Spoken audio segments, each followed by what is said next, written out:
আজকের এই মত বিনিময় সভায় সম্মানিত সভাপতি, উপস্থিত আমাদের প্রধান অতিথি আলহাজ সৈয়দ মোহাম্মদ ফজল সাহেব, বিশেষ অতিথি সৈয়দ মোহাম্মদ শাহজাহান সাহেব, বিশেষ অতিথি সৈয়দ মোহাম্মদ ইশতিয়াক, অন্যান্য নেতৃবৃন্দ, যুবক সম্প্রদায়, আসসালামু আলাইকুম।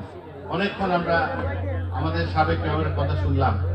আমি কিন্তু আমার নেতা, আমার বড় ভাই অনেক আগেই বলছি যে আপনার বইয়ের জায়গা আছে, আপনি এটা নেন গিয়া নিলে এখানে ইন্ডাস্ট্রি করুন। এই নরফুজের মতো জায়গা, বারোগের জায়গা রয়েছে, এই বারোগের জায়গা শান্তি নালায় তারপর এক পন্থী আরেক পন্থীর কাছে নিত নিয়ে আইতে এখানে ইন্ডাস্ট্রি সোনাঘাটে একটা ইন্ডাস্ট্রি দরকার আছে না?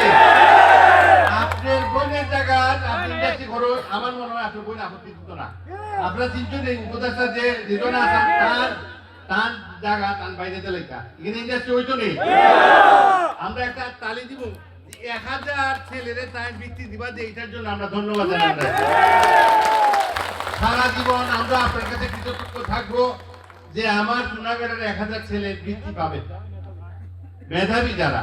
তো নেতা আপনার কাছে বেশি কিন্তু বলতে চাই না, অনেকে অনেক কথা বলছে, আপনি শেষবারের মতো জীবনের সামনে এসে গেছেন। আমরা আপনাকে চাই, আমরা চাই আল্লাহ আপনার হায়াত দেখ, আপনি দেশের মানুষের কাজ করুন। কি মাধবপুর, কি চুনারঘাট, কি নাসিরনগর, কি সাল্লা, সব জায়গায় আপনি বিচরণ আছে। আমরা আপনার পিছিয়ে আছি এবং আমার বিশ্বাস চুনারঘাটের মানুষ আপনাকে আজীবন মনে রাখবে। এই আমার কথা, আমি এর বেশি কথা বলতে চাই না। চুনারঘাটের যে এই পৌরসভাটা আপনি করতে চাইছিলেন, লিয়াকতের কি ইচ্ছা আছে? পরপর 3 বার বাতিল হয়েছে, শামসুদ্দৌলা পারে নাই। নেতা মন্ত্রণালয়ে গিয়ে বই কিনা 4র্থবারের মতো এই চুনারঘাটের পৌরসভাটা উনি করছে। এই সেই সৈয়দ মোহাম্মদ একটা ধারণা ছিল সদরের চেয়ারম্যান বুঝতে চায় না। আচ্ছা যাই হোক, এখনই শেষ করতেছি।